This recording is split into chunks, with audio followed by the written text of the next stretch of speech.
لا حول ولا قوة إلا بالله العلي العظيم. أعوذ بالله السميع العليم من الشيطان الرجيم. بسم الله الرحمن الرحيم.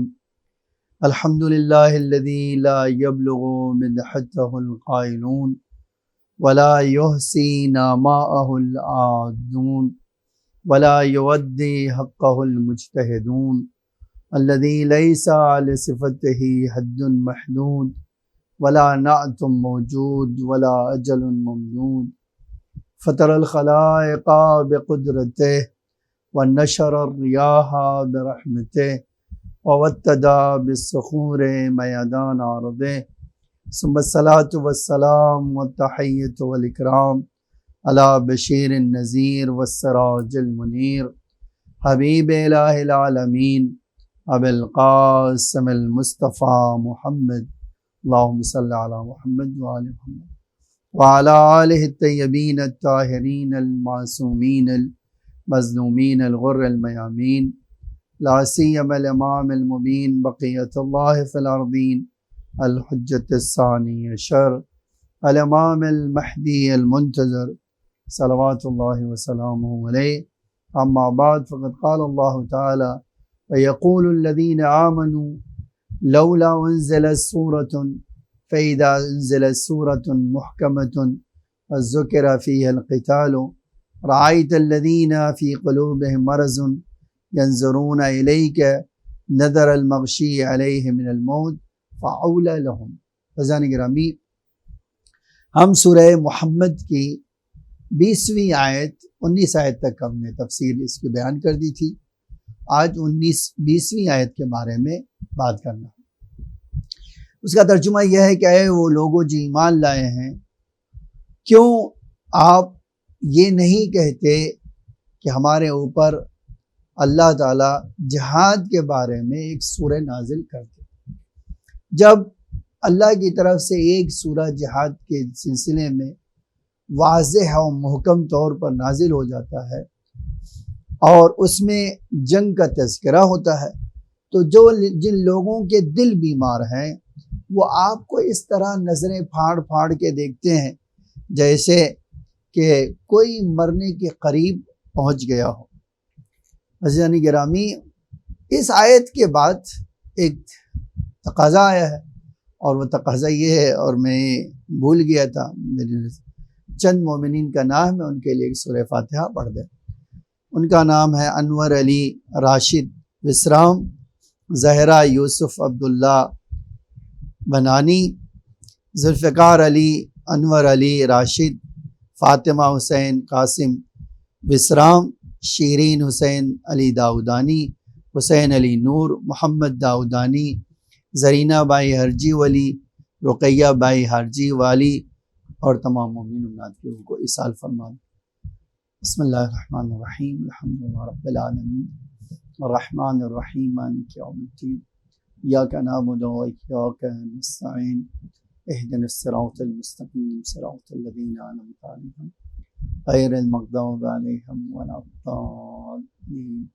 بسم اللہ الرحمن الرحیم. قل هو اللہ احد اللہ الصمد لم یلد ولم یولد ولم یکن له کفوا احد. بسم اللہ الرحمن الرحیم. قل هو اللہ احد اللہ الصمد یلد ولم یولد ولم یکن له کفوا احد. اللهم صل علی محمد وآل محمد. اللهم وبارک ثواب ما قرانا لا قبرہ مجمعین. ہم بات کر رہے تھے سورہ محمد کی 20ویں آیت کے بارے میں. اللہ کہہ رہا ہے جو لوگ ایمان لائے ہیں وہ کہتے ہیں کیوں ہمارے لیے جہاد کے بارے میں ایک سورہ نازل نہیں ہوتا جس کا حکم بہت واضح اور روشن ہو. خوب، لیکن جب مضبوط اور محکم سورہ نازل ہو جاتا ہے جس میں جنگ کا ذکر ہو، ایسی صورت میں جن کے دلوں میں مرض ہے وہ رسول اللہ کو گھور گھور کے آنکھیں پھاڑ پھاڑ کر کے آنکھیں دو چار کر کے دیکھتے تھے، اور جب دیکھتے تھے رسول اللہ کی نگاہوں میں تو اس طرح دیکھتے تھے جیسے سکرات اور مرنے کے قریب بے ہوش ہو چکے ہو. بس اللہ کہہ رہا ہے یہ مرنے کے ہی لائق ہے، یہ حق رکھتے ہیں کہ اس طرح کے لوگ مر جائیں اور ان کا انتقال ہو جائے. خوب، چند نقطے کے بارے میں اشارہ کرتا ہوں۔ ایک نقطہ تو یہ، سورہ جو قرآن کی اصطلاح میں ان آیات کو کہا جاتا ہے جس کا ایک مجموعہ ہو، نہ یہ کہ سورے کا لفظ بعد میں بتایا گیا ہے اور سورے کا ذکر پہلے ہوا ہے، اس طرح کی کوئی چیز نہیں۔ پھر سورۃ محکمۃ سے مراد وہ ہے کہ ایسی سورہ جس کی آیتوں کے معنی بڑے واضح اور مضبوط روشن ہو، اس میں کسی قسم کا شک و شبہ پایا نہ جاتا ہو۔ پھر اس کے بعد یہاں پر مراد جن کے دلوں میں مرض ہے، یہاں پر مراد منافقین نہیں ہے کہ آپ سوچیں کہ شاید اس کی مراد منافقین نہیں، منافقین ان کی مراد نہیں، بلکہ منافق اس وجہ سے مومنین نہیں، منافقین نہیں ہے کیونکہ یہ آیت جو ہے جس کا ذکر آپ کے سامنے کر رہے ہیں، جن کے دلوں میں مرض ہے، کہتے یہ ان منافقین کا حصہ نہیں ہے بلکہ مومنین کا ایک حصہ ہے اور مومنین کے گروہ میں سے ہیں۔ اور اس کی دلیل کیا ہے؟ کہتے اس کی دلیل بہت واضح ہے، چونکہ آیت مومنین سے تعلق رکھتی ہے اس لیے اس کا تعلق منافقین سے نہیں ہو سکتا ہے۔ اسی لیے آپ کہہ سکتے ہیں ممکن ہے ایسے ایمان والے لوگ موجود ہوں لیکن ان کا دل مکمل طور سے قلب سلیم نہ ہو، وہ دل نہ ہو جس میں کسی طرح کا عقیدہ میں سستی، کمزوری یا عمل میں کمی اور سستی نہ ہو۔ عزیزان گرامی، اس آیت کے اگر ہم پیغام پہ جائیں تو چند پیغام ہم اس آیت سے لے سکتے ہیں۔ پہلا پیغام یہ کہ دیکھیے، ایسی چیز کا تذکرہ اور ایسی چیز کی خواہش نہیں کرنا چاہیے کہ اگر وہ آ جائے تو میرے لیے اور آپ کے لیے بہت سخت ہو، جس طرح ان لوگوں نے کیا تھا کہ مومنین کا ایک گروہ کہتا تھا اے کاش کوئی سورہ جہاد کے بارے میں نازل ہو جاتا تھا، اور مسلسل اپنے آپ کو کہتے تھے کہ ہم جہاد کے لیے تیار ہیں، ہم جہاد کے لیے تیار ہیں، لیکن جیسے ہی آیت نازل ہو گئی جہاد کی، ویسے ہی ان کے ارادے بدل گئے۔ اسی طرح آپ دیکھیے ایک دوسرا پیغام اسی طرح ہے، مومنین جو اپنی زندگی کے مختلف حصے میں ضروری ہے کہ ہر حصہ اللہ کے قانون کے مطابق میں قرار دوں، میری زندگی کا کوئی حصہ فرمان خدا کے بغیر نہ ہو، میری زندگی کا ہر لمحہ اللہ کی اطاعت اور اللہ کی خوشنودی حاصل کرنے میں گزر جائے۔ اسی لیے آپ دیکھ لیجئے، یقول الذین آمنوا لولا نزلت سورۃ، یہ جو آیت ہے یہ پیغام دے رہی ہے کہ مجھے اپنی زندگی اللہ کے قانون کے مطابق ڈالنا چاہیے۔ خوب، یہ بھی ایک بات ہے جو دشمنان اسلام کا ہمیشہ سے تانا رہا ہے کہ مسلمانوں میں جہاد ہے اور جہاد طرح طرح کا ہے، اور جہاد ایک مثلا ایک ایسا نظریہ ہے جس سے دنیا میں فساد ہوتا ہے، دنیا کا امن و امان بگڑ جاتا ہے۔ ان کی خدمت میں عرض ہے کہ جہاد اسپیشل وحی پروردگار نازل ہوتی ہے تو کیا جاتا ہے۔ اسی لیے آپ دیکھ لیجئے کہ اس آیت میں لولا نزلت، یعنی مسلمان خود انتظار کر رہے تھے کہ جہاد کے لیے کوئی اسپیشل سورہ اللہ کی طرف سے آئے، یعنی مقدس جہاد کا تصور اللہ کی طرف سے بغیر وحی کے اور بغیر حکم کے نہیں ہوتا ہے۔ اسی لیے ضروری ہے کہ اللہ کا رسول یا اس کا ایک ولی اور اس کا جانشین امام کی شکل میں موجود ہو۔ خوب، پھر اس کے بعد کہتے ہیں کہ جہاد اس جگہ پر ہوتی ہے جہاں پر بہت دلیلیں واضح اور روشن مضبوط ہوں۔ جہاد کے پیچھے ایک عظیم دلیل ہونا چاہیے، ایک محکم دلیل ہونا چاہیے، یوں ہی جہاد نہیں کیا جا سکتا ہے۔ خوب، پھر اس کے بعد جو ہے جب اللہ کا پیغام آ جائے تو یہ نہیں ہے کہ اللہ کا جہاد کا حکم ہی، جنگ کا حکم ہی اصل مقصد نہیں، اس کا مقصد اللہ کے احکام کی اطاعت ہے۔ ذکر فی القتال سے مراد یہ ہے کہ ایسا حکم جہاد جس میں جنگ کا باقاعدہ ذکر ہوا ہو اور اللہ کے بندے اللہ کی اطاعت کے لیے جنگ کر رہے ہوں، اپنی خواہشات کو پورا کرنے کے لیے نہ ہونا چاہیے۔ پھر یاد رکھیں جہاد خود مسلمانوں اور مومنین کا ایک کیا ہے؟ امتحان ہے، اور سخت امتحان ہے۔ آپ یقین جانیں کہ یہ امتحان ایسا تھا جہاں بڑے بڑے لوگوں کے قدم لرز گئے، جہاں بڑے بڑے حیران و پریشان ہو گئے۔ اسی لیے ضروری ہے کہ جب جہاد کا حکم آئے تو انسان اپنے ایمان کو مضبوط کر لے کہ اللہ کی طرف سے ایک سخت آزمائش ہے جس پر مجھے کھرا اترنا ہے۔ خوب، اب آپ یہ بھی جان سکتے ہیں کہ اس میں الگ الگ نظریات ہو سکتے ہیں انسانوں کے، اور ہر ایک نظریات کا تجزیہ کرنا چاہیے انسان۔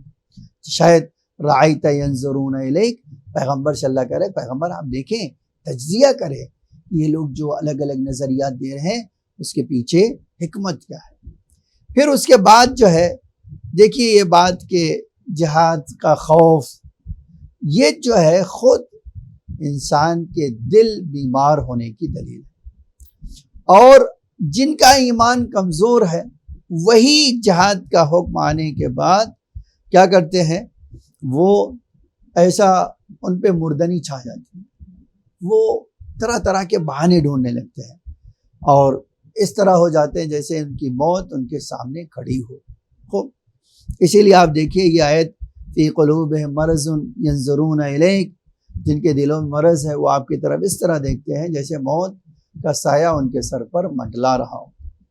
پھر اس کے بعد آپ دیکھیے پھر مرداباد کا جو نعرہ ہے اور دوسروں سے برات کا نعرہ جو ہے وہ قرآن کی بنیاد پر ہے۔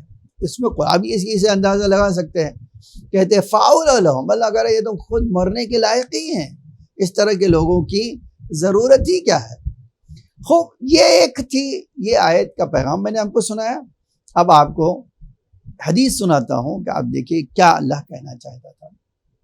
خوب، ایک تو یہ کہ امام کہتے تھے کہ یہ سورت جو ہے ایک طرف منافقین کا ذکر ہے، ایک طرف مومنین کا ذکر ہے، لیکن اس علی ابن ابراہیم کہتے ہیں یقول الذین، یہ جو ہے یہ آیت نازل ہوئی ہے منافقین کے بارے میں نہ کہ مومنین کے بارے میں۔ خوب، آتے ہیں ہم 11ویں 21ویں آیت پہ، طاعۃ وقول معروف فَإِذَا عَزَمَ الْأَمْرُ فَلَوْ صَدَقُوا اللَّهَ لَكَانَ خَيْرًا لَهُمْ۔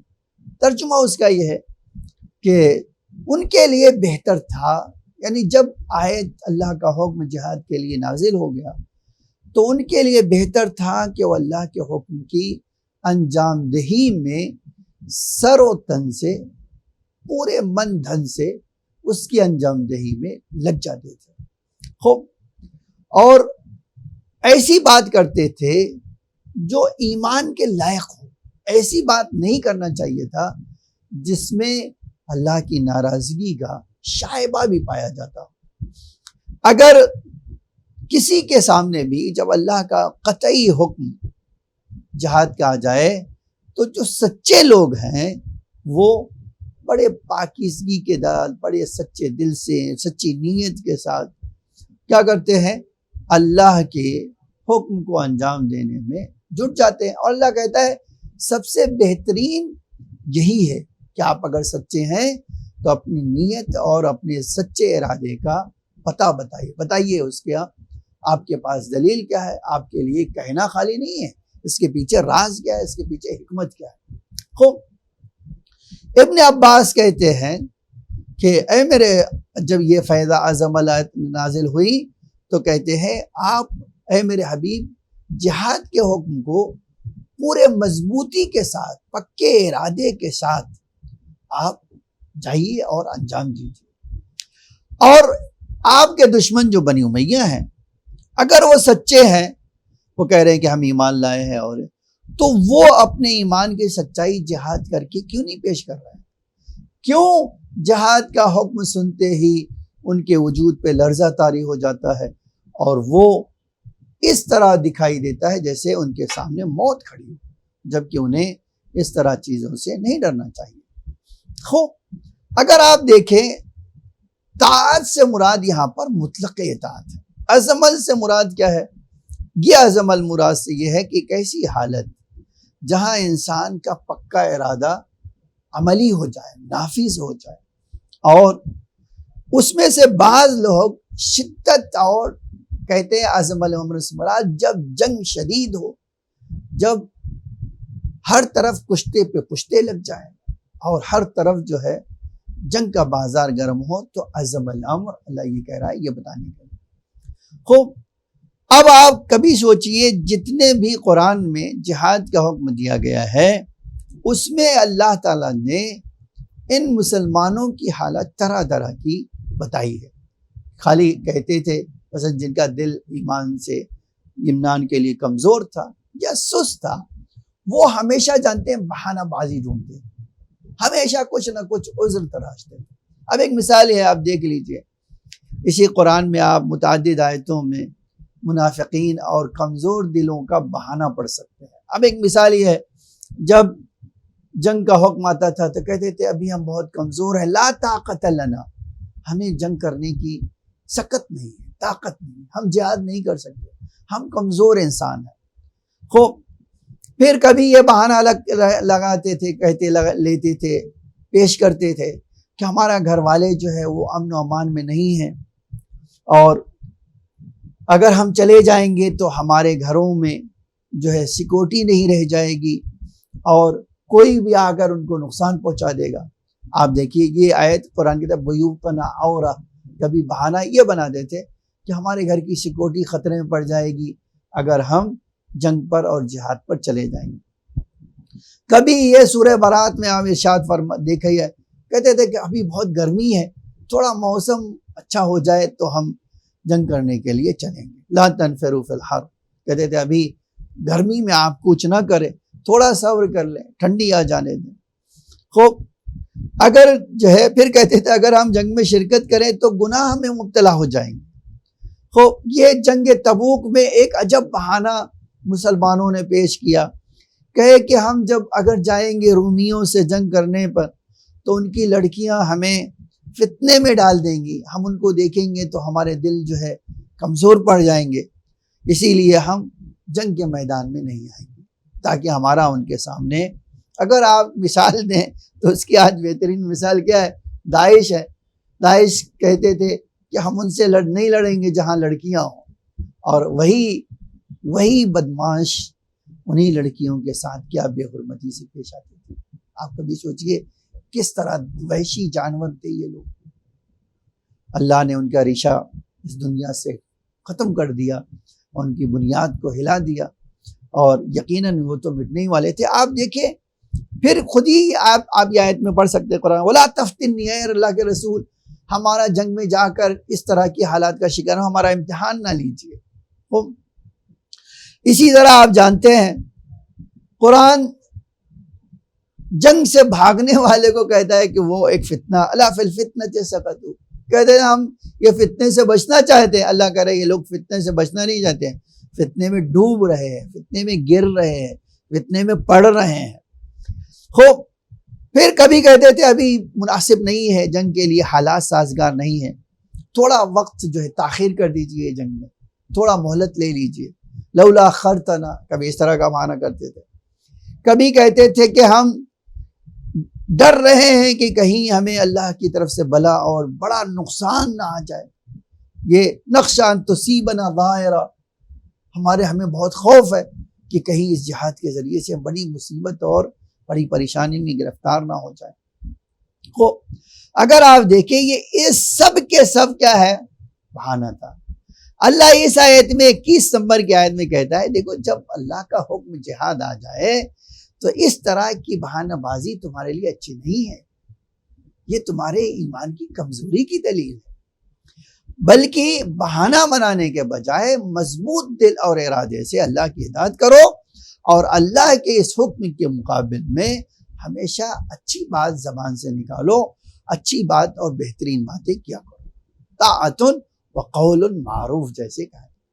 اب چند پیغام اس آیت کا سناتا ہوں۔ آپ دیکھیں مومن جب بھی اللہ کا حکم آتا ہے تو 100% اللہ کے حکم کے سامنے سر جھکائے ہوئے ہے، اطاعت کرنے کے لیے آمادہ ہے، اس کے حکم کی انجام دہی کے لیے کوئی اس کے دل میں شک و شبہ نہیں ہے۔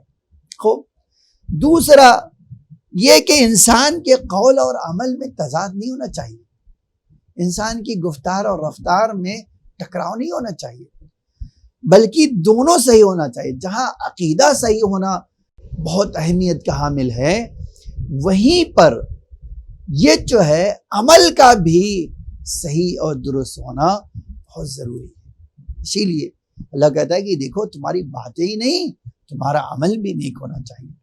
خوب، اور یہ بھی جان لیجئے جب بھی انسان کو امام اللہ اور رسول کی بات آئے تو اس کے مقابل میں آبجیکشن کرنے کے بجائے، اعتراض اٹھانے کے بجائے، بلکہ کیا ہے اس کے لیے صحیح بات، نیک بات، اچھی بات کہنا چاہیے۔ اس کے مقابل میں آپ کو جو ہے کنڈم نہیں کرنا چاہیے، اس میں نقص نہیں اور عیب نہیں نکالنا چاہیے، بلکہ اس کے سلسلے میں ہمیشہ شگن والے الفاظ، اچھے الفاظ استعمال کرنا چاہیے۔ یاد رکھیں، خوب جہاد و دفاع، جہاد دفاعی ہو یا اللہ کے حکم سے یا حملے ہی ہو، کیا ہو، کسی کے چڑھائی ہو، دونوں صورتوں میں اگر اللہ کے حکم اور اللہ کے رسول اور اللہ کی خوشنودی کے لیے کیا جا رہا ہے تو ہر انسان کی عقل اور فطرت اس کو اچھا مانتی ہے۔ وہ کوئی دنیا کا مذہب نہیں ہے جو اس کو کنڈم کر سکے۔ کیوں؟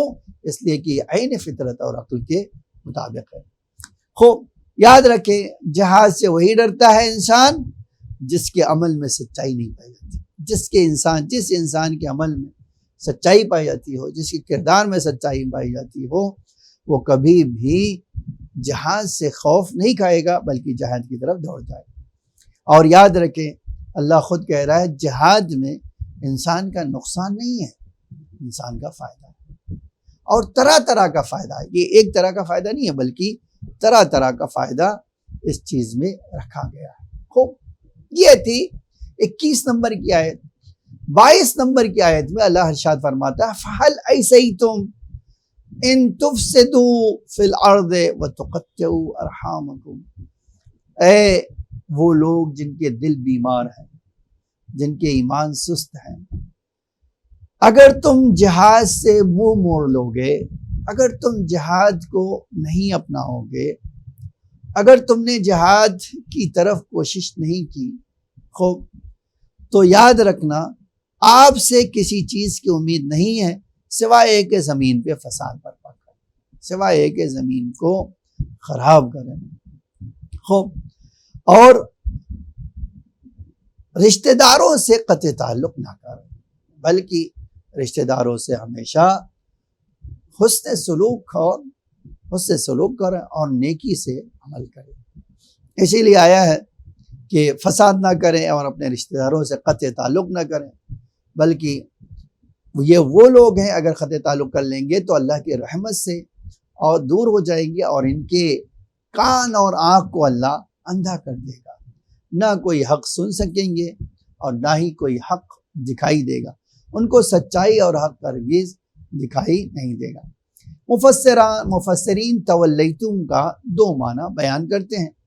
پہلا یہ کہتے ہیں کہ منہ موڑ لینا اور برے کام میں جٹ جانا اور صلہ رحم رشتہ داروں سے قاطع تعلق کر لینا۔ اگر کوئی انسان جہاد سے منہ پھیرے گا تو اس طرح کی بلاؤں میں، اس طرح کی پریشانیوں میں، اس طرح کی مصیبت میں گرفتار ہو جائے گا۔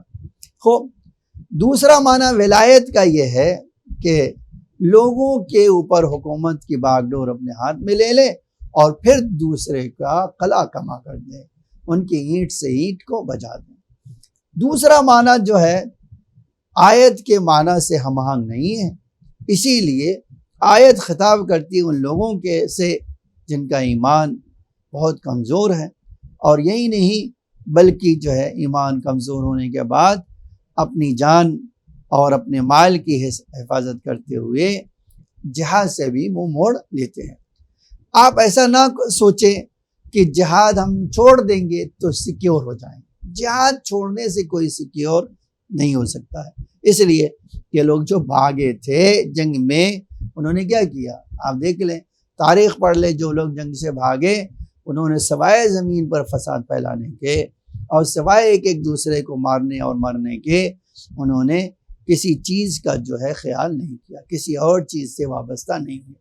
اسی طرح دوران جاہلیت میں لوگ اپنے بچوں کو بھی قتل کردہ مباح سمجھتے تھے۔ اس کی وجہ بھی واجب، ان کی ایمان اتنے سست ہے کہ یہ اس سستی کی بنا پر حتیٰ اپنی اولاد کو بھی قتل اور غارت قاتل کر دیتے تھے۔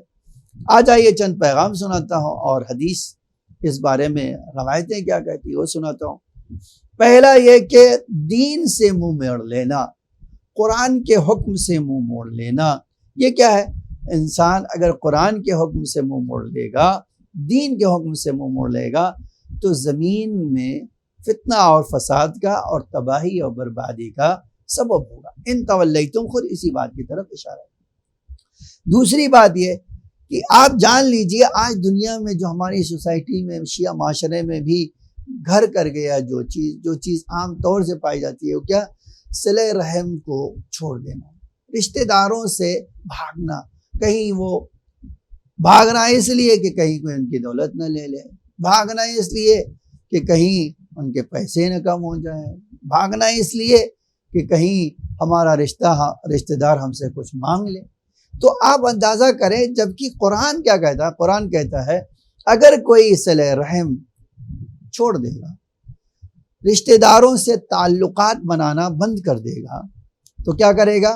آپ دیکھیے، ایک ایسا گناہ ہے جو زمین میں فساد برپا کرنے کی طرح ہے۔ خوب، تیسرا پیغام یہ ہے کہ اگر ہر جگہ برائی پھیل گئی، ہر جگہ فساد پھیل گیا، تو انسان اپنے رشتہ داروں اور بچوں کے اوپر بھی رحم نہیں کرے گا۔ یاد رکھیں کہ یہ عجب اللہ کی حکمت ہے کہ اگر آپ نے یہ کام نہیں کیا تو آپ اپنے نزدیکی رشتہ داروں کو بھی، آپ اس کی مثال آپ دیکھ سکتے ہیں، تاریخ جاہلیت میں پڑھیے کہ کیوں کر جو ہے وہ جاہلوں کو دیکھیے کہ کیوں کر وہ اپنی اولاد کو بے رحمی سے مار دیتے تھے، قتل کر دیتے تھے۔ یہ کس بات کا صلہ ہے؟ اللہ کہہ رہا ہے یہ صلہ ہے اس بات کے لیے کہ صلہ رحم چھوڑنے سے رشتہ داروں کے درمیان کیا ہوگا؟ ایک عظیم گناہ پھیل جائے گا جس کو فساد فی الارض کہا جاتا ہے۔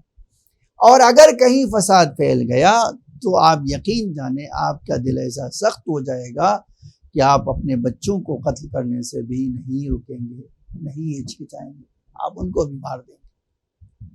خور اسی لیے ہم دیکھتے ہیں کہ جو لوگ جنگ سے بھاگ گئے، اللہ کے رسول کے زمانے میں جو مقدس جنگیں ہوئیں اور جو مسلمان بھاگے میدان چھوڑ کر، آپ اس میں دیکھیے وہ عام طور سے فساد کرنے والے اور قطع رحم تھے، قاطع رحم تھے، جن پر خداوند عالم نے لعنت کی، جن کو اللہ نے اپنی رحمت سے دور کر دیا۔ اسی دوری کی بنا پر آپ دیکھیں گے کہ وہ زمین میں فساد بھی پھیلا رہے ہیں اور اپنے رشتہ داروں سے قطع تعلق بھی کر رہے ہیں۔ پھر آپ دیکھیے ہم اور آپ بہت یہ سوال کرتے ہیں اللہ ہم سے ناراض ہو گیا، ہم سے منہ پھیر لیا، ہم سے قسمناک ہو گیا، لیکن قرآن کہتا ہے کہ اللہ نے جو آپ کو سہولت فراہم کی ہے اس سے آپ جو نہیں فائدہ اٹھا پا رہے ہیں، خوب آپ جو فائدہ نہیں اٹھا پا رہے ہیں اس کی وجہ خود آپ ہیں کہ اللہ نے آپ کو نعمتیں دی، لیکن آپ اس سے حق جو اس کا ہے اس طرح فائدہ نہیں اٹھا۔ اسی لیے اللہ نے کان دیا لیکن آپ نے حق صحیح نہیں سنا، حق کبھی سننے کے لیے تیار نہیں، ہمیشہ باطل کی طرف بھاگے۔ آنکھیں دی اللہ تعالیٰ نے، لیکن آپ نے کیا کیا؟ حقیقتوں کو نہیں، دھوکے کو دیکھنا شروع کیا، دنیا کی چمک دمک کو دیکھنا شروع کیا، اللہ نے جن چیزوں سے منع کیا تھا ان کو دیکھنا شروع کیا۔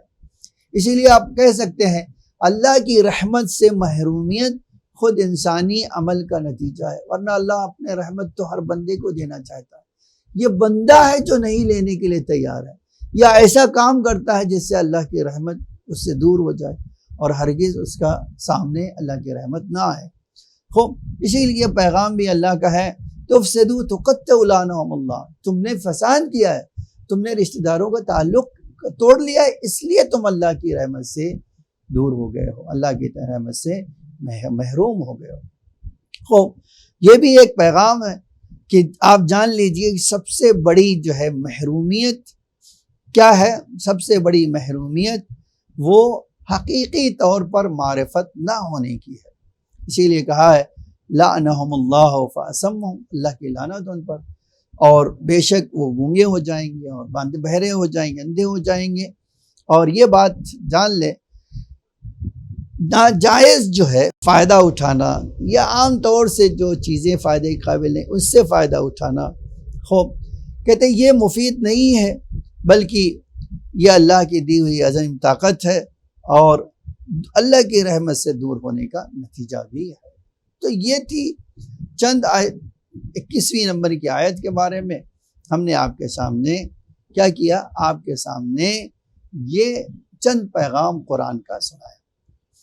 ابن عباس سے ایک روایت ہے، اگر تم اپنے اس کام سے منہ موڑو گے اور اللہ کی معصیت کرو گے تو آپ جان لو کہ اللہ تمہیں انہی کے حوالے کر دے گا، اور تمہارے اس کام کرنے سے گردن کشی و گناہ کار گردن، اور تم نے پیغمبر سے رشتے کو تم نے توڑ دیا، یہ ایک نتیجہ ہوگا۔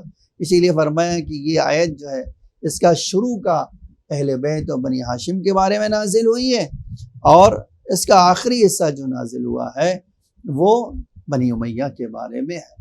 پھر خود ہی یہ جملہ آپ پڑھ رہے ہیں، اولئک الذین لعنہم اللہ، یہ وہ لوگ ہیں جن پر اللہ نے لعنت کی ہے اور اپنی رحمت سے انہیں دور کر دیا ہے، اور ان کے کان کو، ان کی آنکھوں کو، ان کے دلوں کو اندھا بنا دیا۔ خوب امام صادق علیہ السلام فرماتے ہیں چونکہ انہوں نے اللہ کے ولی کو چھوڑ دیا، اب اللہ جو ہے انہیں دین کا اندھا بنا دے گا، اور ان کی آنکھوں کو امام وقت کو دیکھنے نہیں دے گا، یہ امام وقت کو دیکھنے سے اندھا ہو جائیں گے۔ خوب اگر آپ اندازہ کریں کہ کتنی عجیب بات ہے کہ جن پر اللہ لعنت کرتا ہے وہ نہ تو صحیح بات سن سکتے ہیں اور نہ ہی کوئی صحیح بات سمجھ سکتے ہیں، اور اللہ نے ان کی آنکھوں کو ولی خدا کے دیکھنے سے محروم کیا ہے، اور وہی پروردگار کو سننے سے محروم کیا ہے۔ اور یقینی بات یہ ہے کہ یہ اگر سن بھی لیں گے وہی پروردگار کو تو ہرگز اس سے فائدہ نہیں اٹھا سکیں گے۔ آپ آ جاتا ہوں، مفسرین کہتے ہیں کہ منہ موڑنا دو طرح کا ہے۔ ایک یہ ہے کہ آپ جہاد سے، میدان سے بھاگ گئے اور منہ موڑ لیا، جب سارے لوگ مصروف جہاد ہیں تو آپ نے کیا کیا، آپ نے موقع جان کر مناسب اور چپکے سے باہر نکل گئے، اور آپ نے فساد برپا کیا، رشتہ داروں سے قطع تعلق کیا۔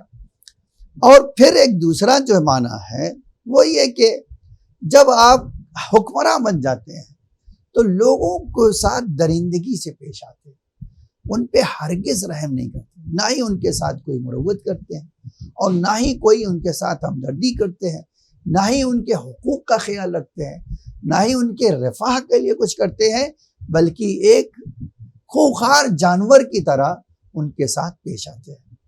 خوب دوسرا معنی تو شاید ٹھیک نہ ہو آیت کے سیاق کو دیکھتے ہوئے، کیونکہ یہ آیت خطاب کرتی ہے ان لوگوں سے جن کے ایمان کمزور ہے اور جو اپنی جان بچانے کے لیے اور اپنی جو ہے جان بچانے کے لیے جہاد سے بھاگ جاتے ہیں، جہاد میں شریک نہیں ہوتے۔ آپ نہ سوچے، کوئی انسان کے ذہن میں یہ تصور نہ آئے کہ ہم میدان جنگ میں جائیں گے تو ہمیں موت آ جائے گی، اور اگر میدان جنگ میں نہیں گئے تو ہم زندہ بچ سکیں گے۔ آپ یقین کر لیں کوئی انسان سوچے نہیں کہ ہم جہاد چھوڑ کے محفوظ رہ سکتے ہیں، اس لیے کہ ہم نے تاریخ میں پڑھا ہے، اپنی آنکھوں سے دیکھا ہے کہ جو لوگ جنگ سے بھاگے انہوں نے ہی زمین پر سب سے زیادہ فساد پھیلایا، اور انہوں نے ہی اپنے قتل کا راستہ فراہم کیا۔ خوب اور یقین جان لیں کہ اگر آپ نے یہ کام کر دیا تو وہی قتل آپ کے بھی دامن کو آ کر لپیٹ لے گی، آپ کو بھی اپنے اندر شامل کر لے گی۔